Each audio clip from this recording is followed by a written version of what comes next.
On a spring afternoon in 1989, 15-year-old Tonetta Carlisle left City High School in Chattanooga, Tennessee, with a smile on her face and a report card full of A's and B's in her backpack. She was just blocks from her home, the same route she always took. The afternoon sun was still shining high in the sky, and the weekend was just one day away. Then, in an instant, she was gone. 2 witnesses stopped at a nearby intersection, saw everything. They watched as several men grabbed Tonetta and forced her into a vehicle before speeding away with her inside. The witnesses caught the license plate and reported it all to the police.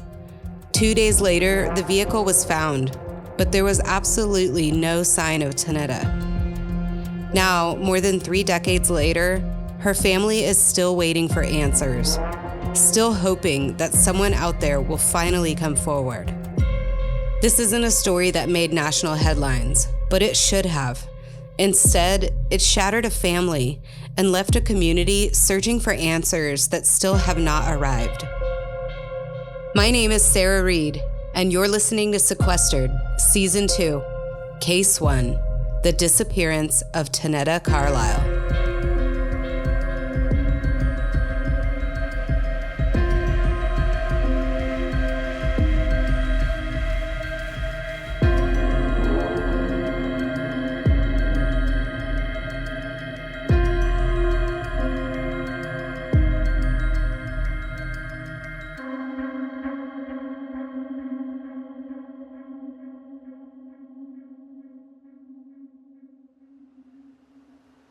Tucked between the rolling Appalachian foothills and the winding Tennessee River, Chattanooga in the late 80s was a city with roots.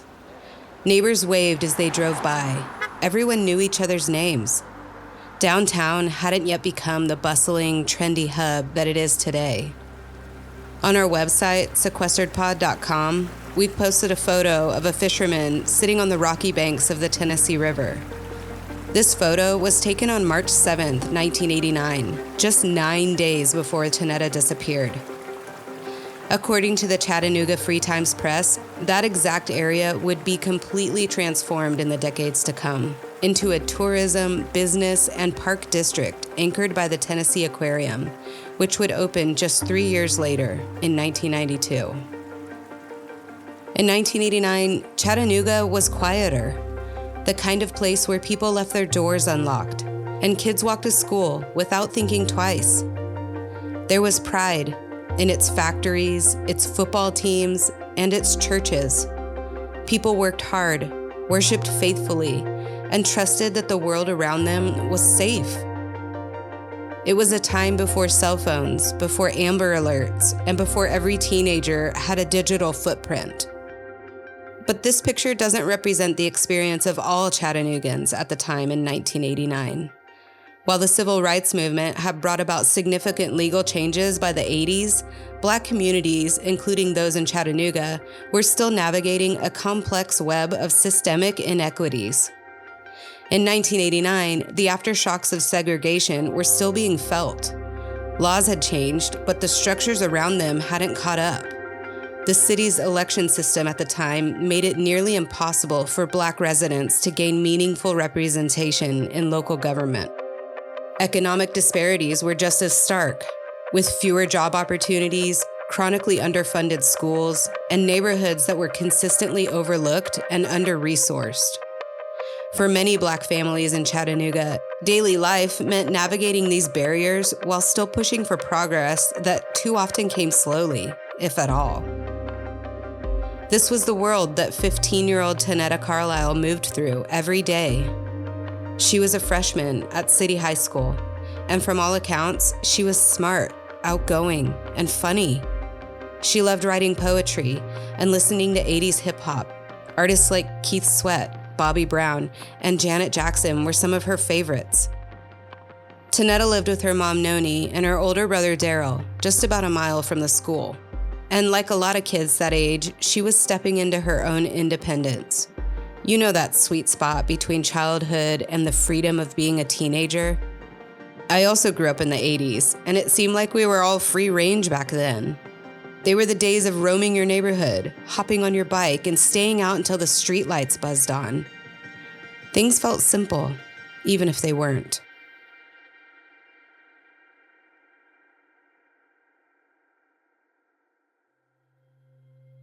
It was a Thursday, March 16th, 1989. The air sat at a crisp 64 degrees. That early spring kind of day where the seasons felt like they were trading places. That afternoon, the final bell rang at City High, echoing through the hallways.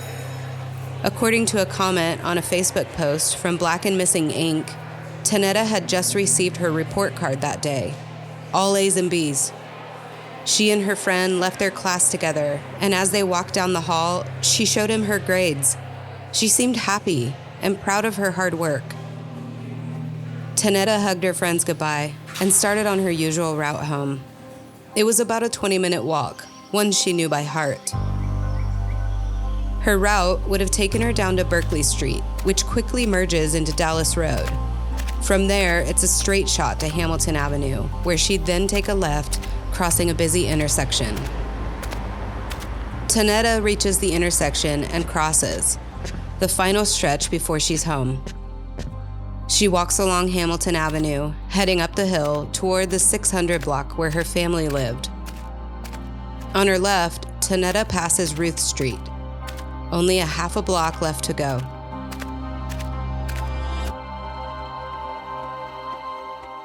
I wonder what she was thinking about as she walked. Maybe her weekend plans. She was about to get a paycheck from her job at Honey Baked Ham, and her first tax refund was on the way. Maybe she felt good about that report card, or maybe she was just enjoying the walk, the sun on her shoulders, and the world unfolding like any other afternoon. As Tonetta continued up the road, a woman and her husband were approaching from Ruth Street. They pulled to a stop at the intersection with Hamilton. According to the Charlie Project, the woman glanced up the hill and saw Tonetta walking alone. Then, out of nowhere, a yellow and tan vehicle tore up the hill, screeching to a stop. In seconds, several men jump out of the vehicle and forcibly pull Tonetta's 95-pound body inside before speeding off again. Had that couple just witnessed a kidnapping? Without hesitating, the couple pulls off in pursuit of the vehicle, desperate to keep it in sight. Thankfully, they caught a glimpse of the license plate number just before it disappeared into traffic. Tennessee tag LKH920. The couple immediately contacted the police and reported the abduction. And that was the last time anyone ever saw Tonetta Yvette Carlisle. Back in March of 1989, a woman saw several suspects jump out of a tan and yellow vehicle and force the petite girl inside. She weighed only 95 pounds.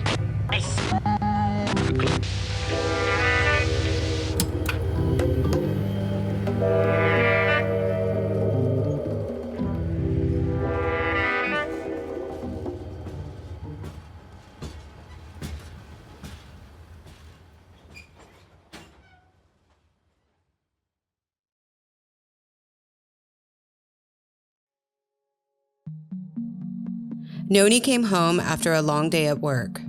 She was surprised Tonetta wasn't there. Maybe she'd stopped by a friend's house. Maybe she'd lost track of time. But according to a Local 3 news article, Noni called her son Daryl at 10 p.m. and told him that Tonetta had not made it home yet. Daryl was trying to think rationally. She's 15, maybe she's out with her friends. But as the minutes and hours passed, they knew something wasn't right.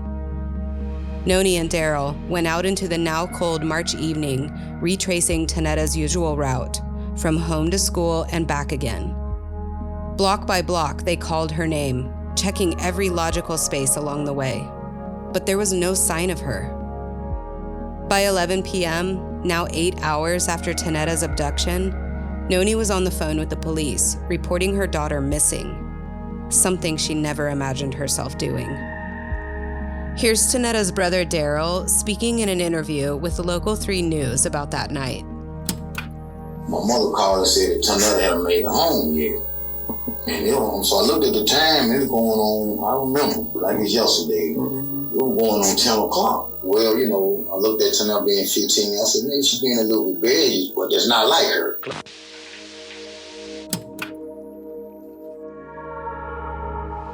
The Chattanooga Police Department recorded Tonetta's missing persons report on the evening of March 16th, but it took 2 days before they had connected it to the abduction call from the eyewitness couple. According to NamUs, the National Missing and Unidentified Persons System, at the time of her abduction, Tonetta Carlisle was 5'1" and weighed 95 pounds. She had curly hair that was short on the top and sides and was longer in the back. She had brown, almond-shaped eyes, and on the day she disappeared, she was last seen wearing a pink blouse with white stripes, a denim skirt, and white tennis shoes. The license plate number the couple gave to the police led to a Plymouth Colt registered in Chattanooga, Tennessee. It wasn't a well-known car, but this one would soon become central to the investigation. More importantly, it would become clear that this was the vehicle the witnesses had seen. A side note here, most reports we've seen call this vehicle a van, but after a little digging, we believe it was likely a mid-'80s Plymouth Colt Vista, which is shaped more like a small SUV or a minivan. Police have never released a photo of the suspect's vehicle, and again, this is just a guess based on the descriptions we've read, but if you're curious, we've posted a picture on our website of what we believe the vehicle may have looked like. You can check it out at SEQUESTERED.com.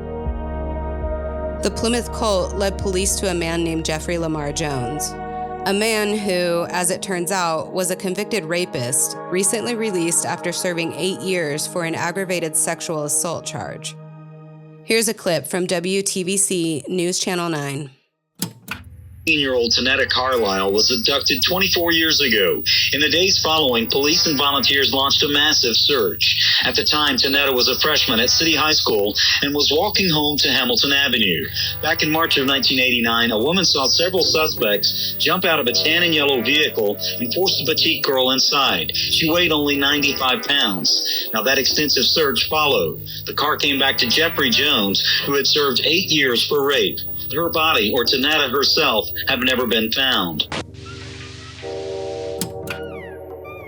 The neighborhood was shaken. A girl was taken in broad daylight.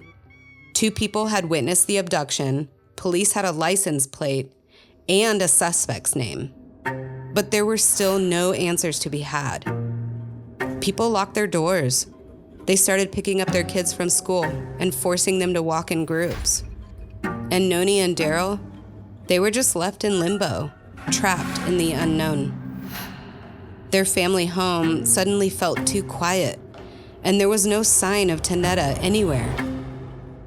The days ahead would only bring more questions, more frustration, and for Tonetta's family, more waiting.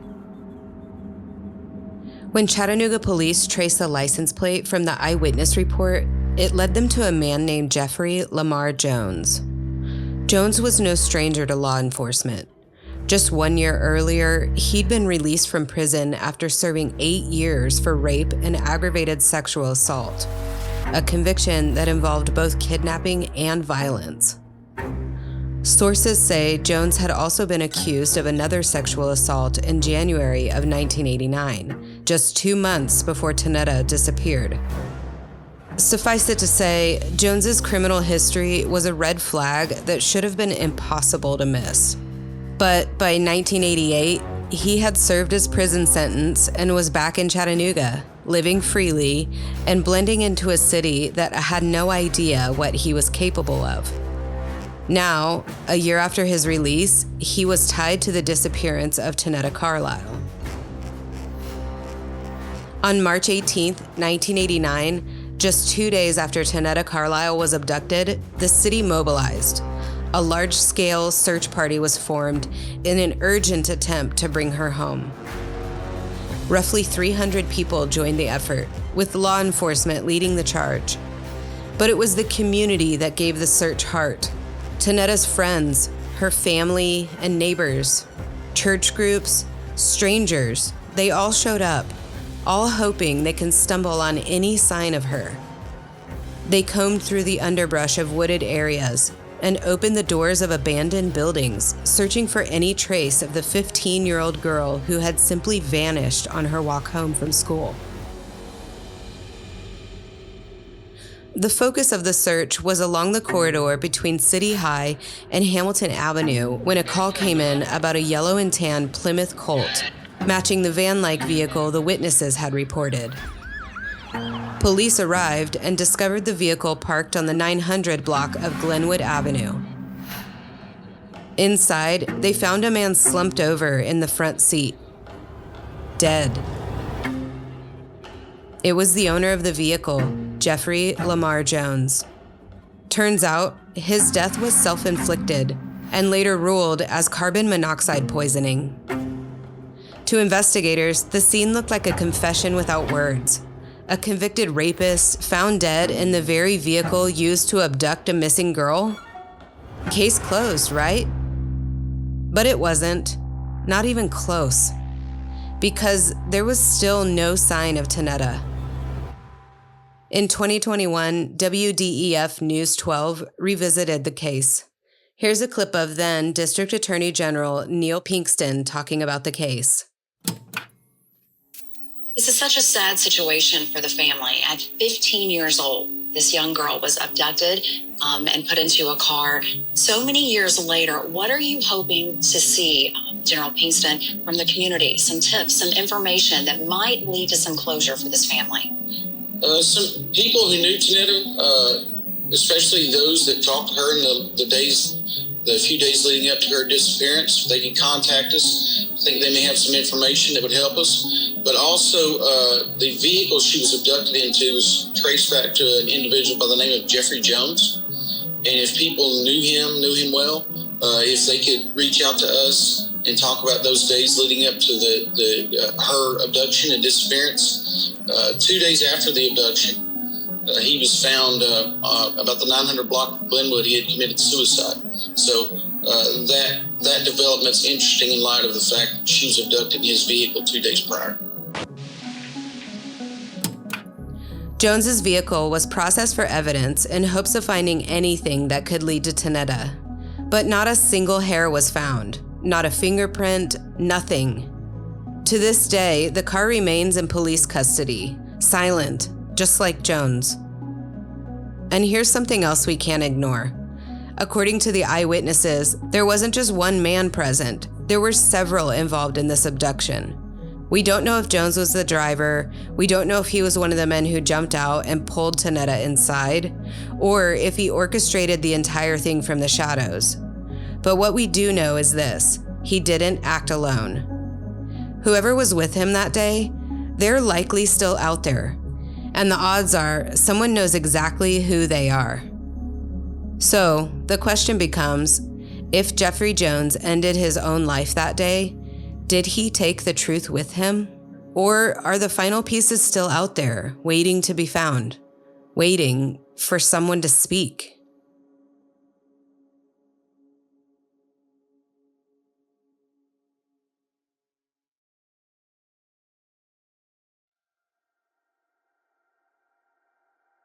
In the days that followed, the search didn't stop. Officers, volunteers, neighbors, they all held out hope that Jones's death might lead to something, a clue, a note, a location that would bring Tonetta home. But there was nothing. No arrests, no new suspects, and no additional names. Just more silence. And despite those early theories, including the eyewitness account that more than one man was involved, the case began to stall. Momentum faded, and Tonetta's disappearance started slipping from the spotlight and into memory.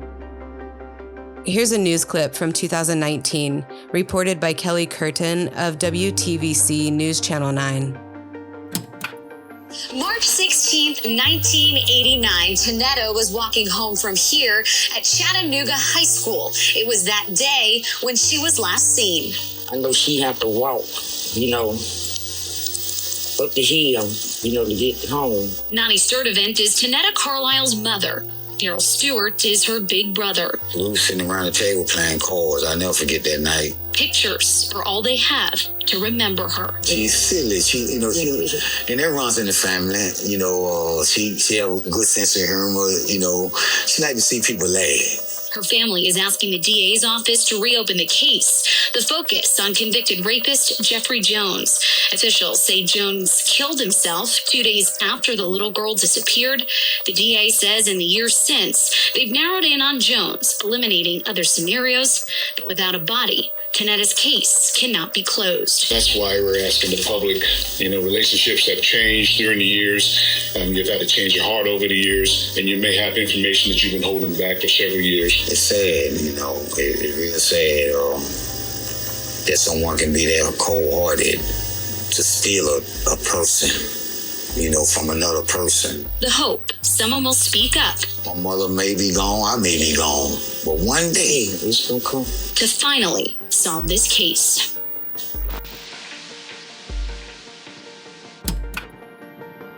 For more than 30 years, Tonetta Carlisle's case has remained unsolved. But in August of 2019, then Hamilton County District Attorney General Neil Pinkston reopened the investigation. He believed it was still solvable. In a news interview, Pinkston said, quote, "I believe Jeffrey Jones is an important piece of the puzzle. We would like to hear from anyone who has any knowledge of Jeffrey Jones, specifically within the last year or so before he committed suicide," end quote. In 2023, the Chattanooga Times Free Press reported that Tonetta's case had been added to uncovered.com, a national cold case database that compiles public records, timelines, and media coverage all in one place. That same article included an update from the current District Attorney General, Cody Wamp, someone I'm quite familiar with from Season 1 of Sequestered. Although Hamilton County's formal cold case unit had since been dissolved, Wamp emphasized that these cases are still being worked. She said, quote, "Cold cases are still actively being prosecuted by my office. I also have 3 investigators in my office who are willing to investigate cold cases and bring them to me if we believe we have new evidence," end quote. She also urged the public to speak up by saying, quote, "Anytime there is new evidence on a cold case, or any case for that matter, I hope citizens will bring that information to law enforcement or to my office so we can take a look," end quote. Since the case was reopened, Tonetta Carlisle's story has received little press, no breaking developments, no renewed national interest. In August of 2025, Tonetta would be 52 years old. Here's Tonetta's mother, Noni, speaking with Local 3 News in Chattanooga back in 2022. Right now, right today, somebody know where Tonetta is. Somebody knows something. Right here in Chattanooga, Tennessee. Man, it's just been devastating, man. Your little sister, man, being missing and knowing that somebody knows something. That's the sad part.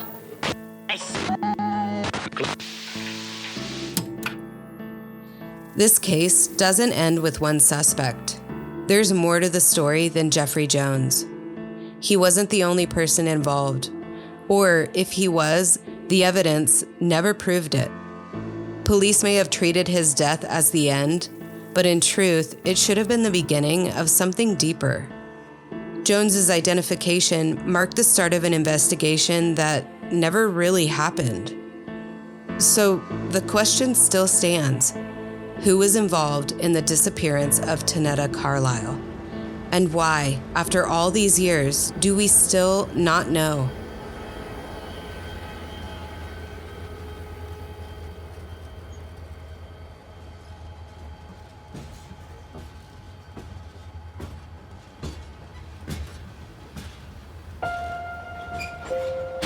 If you have any information about Tonetta Carlisle's disappearance or details about Jeffrey Jones, no matter how small, please contact the Chattanooga Police Department at 423-698-2525 or the Tennessee Bureau of Investigation at 1-800-TBI-FIND. That's 1-800-TBI-FIND. You can also submit a tip anonymously through tipsubmit.com or by contacting your local law enforcement agency. Tonetta's family is still waiting, and your voice could help bring them one step closer to answers.